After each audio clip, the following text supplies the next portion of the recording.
Selamat sore Bapak Ibu Saudara dikasih Tuhan. Hari ini Selasa 5 Januari 2021. Kita akan belajar dari sebagian kebenaran firman Tuhan.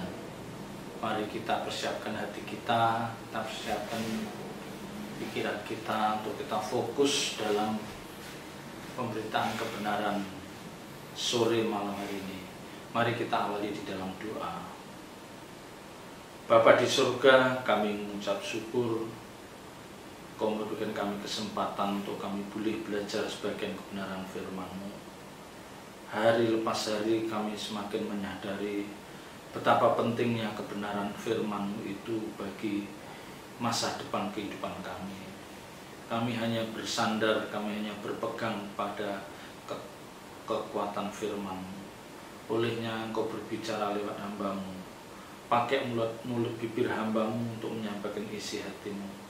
Dan biarlah sore hari ini boleh menjadi sore yang penuh berkat bagi setiap kami. Terpuji nama-Mu, terpuji nama-Mu ya Bapa. Dalam nama Tuhan Yesus Kristus kami serahkan jalannya pemberitaan ini dalam tangan kasih-Mu. Haleluya. Amin. Bapak Ibu Saudara yang dikasih Tuhan, banyak hal yang dikatakan dalam Alkitab berkenaan dengan kehidupan orang-orang percaya. Ya. Jadi Alkitab itu berbicara tentang banyak hal berkenaan dengan kehidupan orang-orang percaya yang mestinya itu harus dipahami oleh banyak orang percaya. Ya. Dan kalau kita sudah memahami kebenaran-kebenaran itu, kita harus meresponi, ya, kita renungkan, dan kita meresponi. Mungkin ada satu kebenaran yang saat ini sulit kita kenakan di dalam hidup kita, tetapi pasti ada sebagian kebenaran itu yang kita mampu melakukan, yang kita mampu mengenakan dalam hidup kita. Nah, ini yang mestinya kita latih, kita biasakan. Ya. Memang apa yang diuraikan, apa yang dijabarkan di dalam Alkitab ini seringkali berat, ya, berat untuk dikenakan dalam hidup orang percaya. Ya. Jangankan Bapak Ibu Saudara, ya, yang hamba Tuhan senior pun itu berat mengenakan. Tetapi jangan kita putus asa, jangan kita mental block, ya, seolah-olah kita tidak mampu. Maka yang saya katakan tadi, seberapa yang kita pahami, yang bisa kita kenakan, yang mampu kita kenakan dalam hidup kita, mari kita biasakan, mari kita latih. Ya, sambil kita mengenakan kebenaran ini, ya kita akan terus maju. Ya, sehingga nanti yang tahun lalu atau 2 tahun lalu kita belum bisa mengenakan kebenaran ini dalam hidup kita, tetapi saat ini kita sudah mampu mengenakan. Ya, itu contoh banyak. Ya, misalnya Alkitab katakan orang yang bisa mengendalikan lidahnya itu adalah orang yang sempurna. Artinya apa? Orang yang bisa mengontrol perkataannya supaya tidak melukai orang lain, supaya tidak menciderai perasaan orang lain, ya. Itu adalah orang-orang yang sempurna. Nah, kenyataannya Bapak Ibu Saudara dan saya, ini kan sulit ngontrol lidah ini. Ngontrol omongan kita itu kan sulit, itu tidak mudah. Tetapi bukan berarti kita tidak mau mengontrol dan kita mau menjadi orang yang liar, yang semaunya, enggak. Tapi pelan-pelan kita sudah mulai belajar mengontrol apa yang pantas kita ucapkan, apa yang tidak pantas kita ucapkan. Ya. Makanya di depan tadi saya katakan ada kebenaran-kebenaran yang sudah bisa kita kenakan, tapi ada yang belum. Tetapi kita jangan berhenti di situ. Kita mau terus, ya, belajar seiring dengan berjalannya waktu dan seiring dengan kebenaran-kebenaran firman yang mengisi pecahan hati kita. Mestinya kita sudah mulai mampu mengenakan kebenaran-kebenaran itu. Dan ini juga yang menjadi kerinduan saya. Ya, saya yang menyampaikan hal ini, seringkali saya juga tersandung dengan apa yang saya khotbahkan. Ya. tersandung dengan apa yang saya sampaikan. Aduh, saya juga kadang gagal. Ya. Jadi kebenaran-kebenaran firman Tuhan yang tertulis dalam Alkitab itu pasti mendorong atau mengarahkan untuk orang percaya itu memiliki peragaan hidup yang agung, yang bisa dibanggakan. Ya. Kita renungkan kebenaran-kebenaran yang ada di dalam Alkitab itu mendorong, mengarahkan kita sebagai orang percaya untuk memperagakan dalam hidup kita, sehingga hidup kita nanti nampak agung, nampak mulia. Ya. Bukan saja dari kacamata orang dunia, tetapi Tuhan pun membanggakan. Tuhan pun membanggakan. Ya.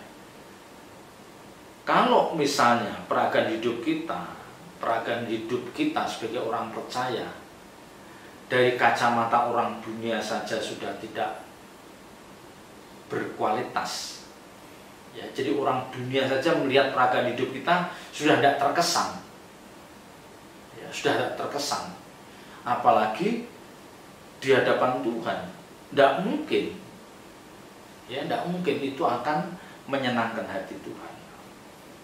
Nah, ini yang harus menjadi perhatian kita. Ya.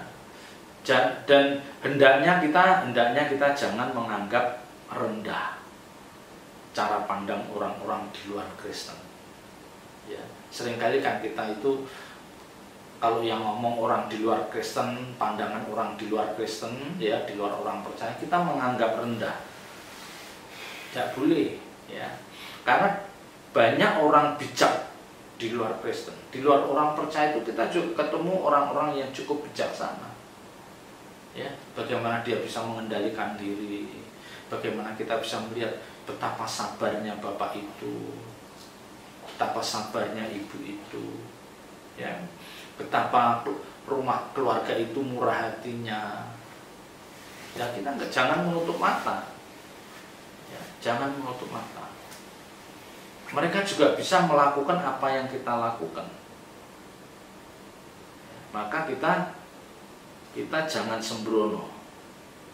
Kita jangan sembrono dan kita jangan jumawa. Ya, merasa kalau orang Kristen itu udah pasti hidupnya lebih berkenan dibanding orang-orang dunia. Ya, kalau orang Kristen itu merasa punya nilai di atas mereka. Itu kan perasaan kita. Tapi kenyataan di lapangan kan kita menemukan banyak orang percaya yang menjadi batu sandungan. Ya, banyak orang percaya yang hidupnya menjadi batu sandungan. Ya.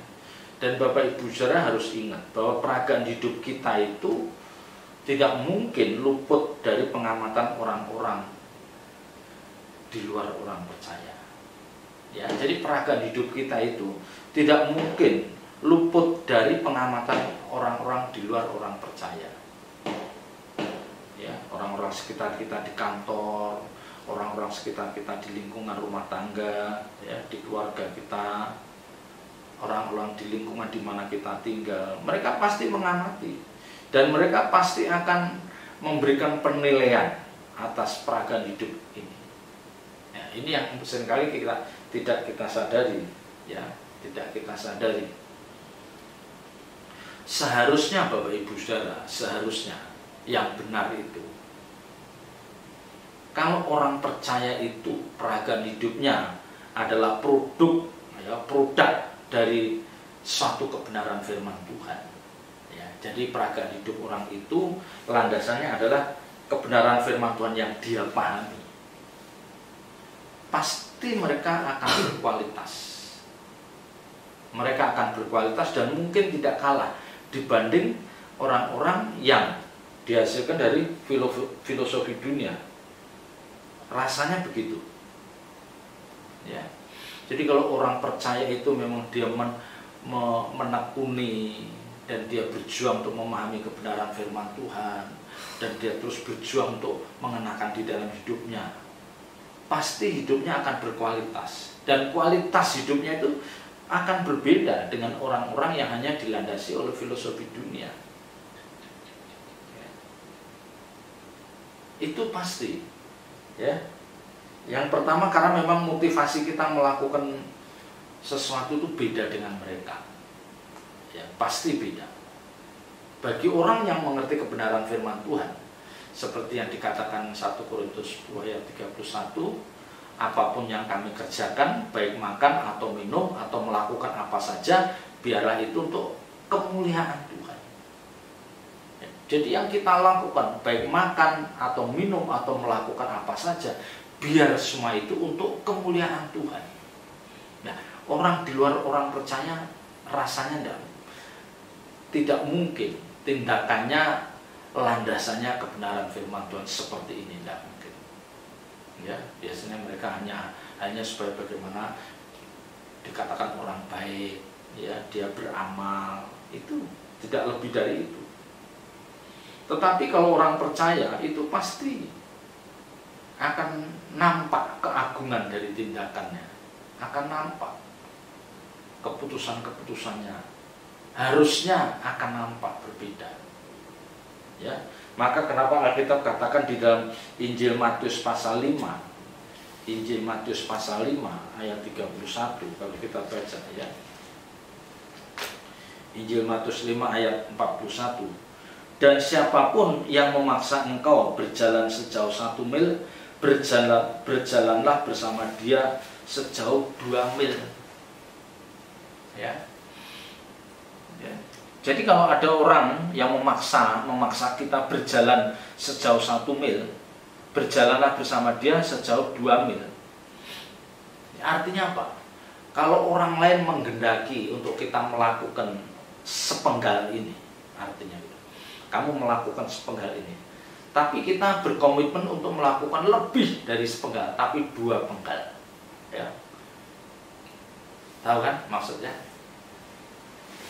Ya, jadi kalau mereka hanya kita menyuruh melakukan yang sepenggal ini kita lakukan, tetapi kita punya komitmen untuk lebih melakukan 2 penggal. Ya, ini menunjukkan bahwa kita bukan orang-orang yang tidak berkualitas. Kita bukan orang-orang yang tidak berkualitas. Ya, tentu kalau Bapak Ibu Saudara sebagai bawahan dan atasan Bapak Ibu Saudara sering memberikan tugas seperti itu, dan kita Bapak Ibu Saudara bisa melakukan dengan kualitas yang bagus, mereka akan menilai, wah ini beda. Ya, misalnya kalau atasan tugas itu didelegasikan kepada bawahannya, nah bawahan dia itu orang percaya, dikasih tempo ini nanti suruh ya jam 4 harus sampai meja saya, padahal ngasihnya jam 9 pagi dikasih tugas kita. Atasannya bilang, ini jam 4 harus sampai meja saya. Tapi karena kita punya gairah, ya, punya spirit untuk kerja, itu untuk kemuliaan Tuhan. Mungkin jam 1, jam 2 tugas itu kita selesaikan, sudah ada meja di atas meja atasan kita. Nah, itu ayat ini akan berbicara seperti itu. Ya. Kalau atasan nyuruh selesai jam 4, jam 2 sudah ada di meja atasan. Jangan nanti jam 4 kita, waduh, tadi saya sibuk, alasan macam-macam, nanti ya Pak mungkin jam 5 atau sebelum maghrib, jam 6, setengah 6. Nah ini itu sudah ini nabrak kebenaran firman Tuhan. Ya, kalau misalnya saudara disuruh ada karena sesuatu hal, ya karena begitu sibuknya kantor, Bapak Ibu disuruh lembur pulang jam 7. Kalau perlu kita pulang jam 10. Ya. Ya, kita pulang jam 10 dengan sukacita, tanpa sungut-sungut, ya, tanpa sungut-sungut, tanpa perasaan kecewa, tapi melakukan ini dengan sepenuh hati.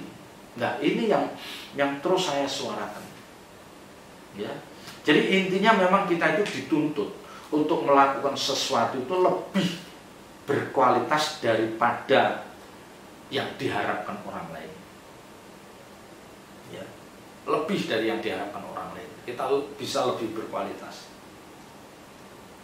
Misalnya kalau saudara pegawai negeri eselon 4, tapi saudara memiliki kapasitas berpikir, cara pandang seperti eselon 2 atau eselon 3 paling tidak. Wah, padahal eselon 4 nih, tapi dia cara pandangnya, cara berpikirnya seperti eselon 3. Ya, sama. Kalau saudara hanya sebagai pengawas saja, tapi saudara memiliki kapasitas seperti seorang wakil manajer, tanggung jawabnya, profesionalnya. Nah, ini yang mestinya bisa ditunjukkan oleh orang percaya. Ya, ini perjuangan kita. Apalagi dalam kondisi seperti saat ini, di mana semua perusahaan mengalami kesulitan, sulit untuk mengembangkan perusahaannya, ya, tidak rugi itu pun sudah bagus. Ya, kita jangan ngomong untung soal perusahaan, jangan. Perusahaan tidak rugi itu sudah bagus. Ya, memang ada sebagian perusahaan dengan kondisi seperti ini justru keuntungannya mungkin berlipat ada, tapi kan kebanyakan nyungsep penghasilannya. Ya, kita nggak berbicara keuntungan, tetapi bagaimana perusahaan itu tetap survive. Tapi bagaimana orang percaya itu berperan dalam kondisi seperti itu, dalam kondisi perusahaan itu yang sangat sulit berkembang, ya, sulit untuk tidak kolab. Tetapi di situ mereka menemukan orang-orang percaya yang memiliki terobosan yang luar biasa. Nah, ini di sini nih kita yang saya katakan ini penting. Ya, karena keadaan ekstrim seperti ini itu, ya, keadaan ekstrim seperti saat ini pandemi corona ini sebetulnya bisa kita anggap sebagai peluang, kesempatan untuk kita membuktikan siapa diri kita. Ya, ini kesempatan. Ya, ini kesempatan yang kemarin saya katakan. Sementara orang lain pelit atau sibuk ngurusi diri sendiri, tapi kita justru bisa menjadi berkat bagi orang lain. Ya, kita bisa memikirkan banyak orang. Ya, jadi keadaan-keadaan sulit, keadaan ekstrim begini yang tidak pernah dibayangkan oleh banyak orang, kita cepat bisa mengantisipasi dan kita meresponi dengan benar, dan disitulah kesempatan kita untuk menunjukkan kualitas orang percaya yang sebenarnya. Ya, kualitas orang percaya sebenarnya di sini. Bagaimana kita dituntut, ya, kerja keras kita dituntut, loyalitas kita terhadap perusahaan dituntut. Ya, loyalitas kita kan dituntut terhadap perusahaan. Apakah dengan kondisi ini orang ini loyal terhadap perusahaan? Ya, rela, ya, kerja lembur tapi rela tidak digaji misalnya. Ini loyal. Ya, bagaimana murah hati kita masih nampak bisa dirasakan oleh orang lain. Nah, ini yang mestinya bisa diwujudkan oleh orang percaya. Ya, sekali lagi, seringkali Tuhan menghadirkan suatu situasi yang tidak ideal, yang di luar pemikiran banyak orang. Tetapi sebagai orang percaya, saya mengingatkan Bapak Ibu Saudara harus tidak kaget dengan kondisi seperti ini. Kita harus menjadi orang-orang yang sudah terlatih menghadapi badai seperti ini. Ya, kita terlatih. Kita tunjukkan kita tetap kokoh. Kita tetap kokoh. Integritas kita tidak luntur. Ya. Jadi inilah Bapak Ibu Saudara yang mestinya kita pahami. Ya. Dan kalau pemikiran seperti ini merasuk dalam setiap diri orang percaya, pasti orang percaya itu dia berani menetapkan standar hidup bagi dirinya. Standar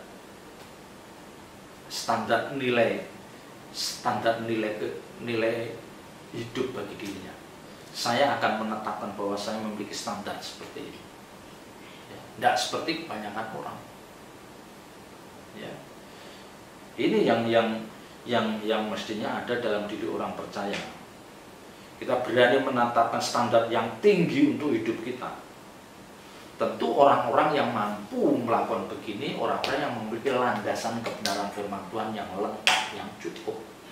Maka berkali-kali berulang-ulang saya tidak bosan-bosan bahwa orang yang memiliki landasan kebenaran firman yang cukup, yang lengkap, dia akan mampu melakukan apa yang Tuhan izinkan, yang Tuhan kehendaki. Tapi kalau orang tidak memiliki landasan kebenaran firman yang cukup, dia tidak mampu. Dia tidak mampu melakukan apa yang Tuhan harapkan. Dia boleh S2, boleh S3, boleh dia hartanya banyak, tapi tanpa bekal kebenaran firman Tuhan di dalam bejana hatinya, tindakannya tidak bernilai di hadapan Tuhan. Ya, tidak akan bernilai di hadapan Tuhan. Ya, tokoh-tokoh Alkitab adalah orang-orang yang telah menetapkan standar hidup yang tinggi. Ingat, tokoh-tokoh Alkitab adalah orang-orang yang telah menetapkan standar hidup yang tinggi. Nah, orang-orang ini pasti adalah orang-orang yang sudah berjalan bersama Tuhan bertahun-tahun. Ya, dia adalah orang yang sudah berjalan bersama Tuhan bertahun-tahun. Ya. Nah, kalau kita mencontoh kehidupan tokoh-tokoh Alkitab, tokoh-tokoh yang ada di dalam Alkitab, kita nggak ada pilihan lain. Kita juga harus berjalan bersama Tuhan bertahun-tahun. Artinya apa? Pemahaman kebenaran ini dari hari ke hari makin lengkap. Ya. Dan kita terus akan memperlengkapi diri kita dengan kebenaran-kebenaran firman itu. Nah, kalau orang sudah ada gairah, ada spirit seperti itu, pasti Tuhan akan menggarap orang seperti ini. Pasti Tuhan akan menggarap orang seperti ini. Ya, kalau boleh dibahasakan apa? Tuhan akan mempertaruhkan orang ini. Ya, Tuhan akan mempertaruhkan. Seperti Paulus, Tuhan pertaruhkan kehidupan Paulus seperti itu. Ya. Nah, masalahnya yang menjadi kelemahan banyak kita adalah bagaimana kita itu belum bisa mematikan keinginan daging. Belum bisa. Kita tahu kebenaran firman Tuhan, kita tahu itu kebenaran firman Tuhan, tetapi untuk melakukan itu tidak ada keberanian. Ya. Tidak ada keberanian, masih ada rasa takut. Ya. Karena mereka yang pernah saya katakan, ketika orang percaya ingin melakukan kehendak Tuhan, ingat, ketika seseorang ingin melakukan kehendak Tuhan, dia harus siap untuk tidak nyaman. Ya, kehendak Tuhan itu membuat orang percaya tidak nyaman. Ya, apakah secara fisik, apakah secara perasaan, apa secara batinnya, jadi batinnya terganggu. Ya, bagaimana Tuhan Yesus melakukan kehendak Bapa di surga? Dia menderita, disiksa, bahkan diakhiri dengan kematian di kayu salib. Itu kan sesuatu yang berat. Ya, padahal Tuhan Yesus katakan, apakah aku tidak bisa mendatangkan malaikat dari surga ketika dia ditangkap oleh orang-orang itu? Apakah dia tidak bisa menurunkan malaikat dari surga untuk membantu? Dia bisa, tapi dia memilih tidak melakukan. Dia memilih taat. Alkitab katakan bahkan taat sampai mati di kayu salib. Ya, ini Bapak Ibu Saudara, ya, kita tuh mengerti, ini kehendak Tuhan mengerti, tapi kita tidak ada kemampuan. Ada sih kehendak Tuhan yang kita mampu lakukan, tapi ada yang belum mampu kita lakukan. Ya, kehendak Tuhan itu kan ada yang ringan, ada yang setengah berat, ada yang cukup berat, ada yang sangat berat. Ya, nah, yang mampu kita lakukan, waduh, kalau yang itu saya belum mampu. Ya, misalnya yang paling sederhana tapi yang paling sulit dilakukan orang percaya itu apa? Mengampuni. Mengampuni itu kan kehendak Bapa, supaya kita mengampuni. Yes. Sebelum matahari terbenam, hendaklah amarahmu padam. Itu kan nggak perlu modal, tapi kan kenyataannya kita jarang bisa mengampuni. Ya, ketemu orang yang melukai, cemberut, nggak mau ngomong, ya, cemberut wajahnya, udah bertahun-tahun masih aja cemberut. Tapi dia rajin ke gereja, dia melayani juga. Nah, ini jangan ada dalam diri Bapak Ibu Saudara dan saya. Ya, inilah kebenaran yang hendaknya mengisi bejana hati kita. Kita memang seperti dituntut untuk hidup lebih berkualitas dari hari ke hari, dan ini berat. Tetapi percayalah Bapak Ibu, ujungnya nanti akan membawa kita pada sukacita yang sesungguhnya, sukacita yang sejati, ketika kita menutup mata dan malaikat Tuhan akan menjemput kita. Nah, mari kita berjuang, kita membiasakan untuk kita melakukan kehendak Bapa dengan penyangkalan diri yang harus terus kita lakukan. Berat, tetapi harus kita latih. Selamat berjuang, Tuhan Yesus memberkati. Mari kita tundukkan kepala. Bapa di surga, kami bersyukur atas pimpinan dan penyertaan dalam pemberitaan kebenaran ini. Meteraikan firman-Mu dalam setiap hati kami dan ajar kami melakukannya. Jadikan kami jadi orang-orang yang terus ingin memperbaiki hidup kami. Ingin Tuhan kami melakukan kehendak-Mu dengan baik. Terpuji nama-Mu kekal selama-lamanya. Dalam nama Tuhan Yesus Kristus kami berdoa dan mengucap syukur. Haleluya. Amin.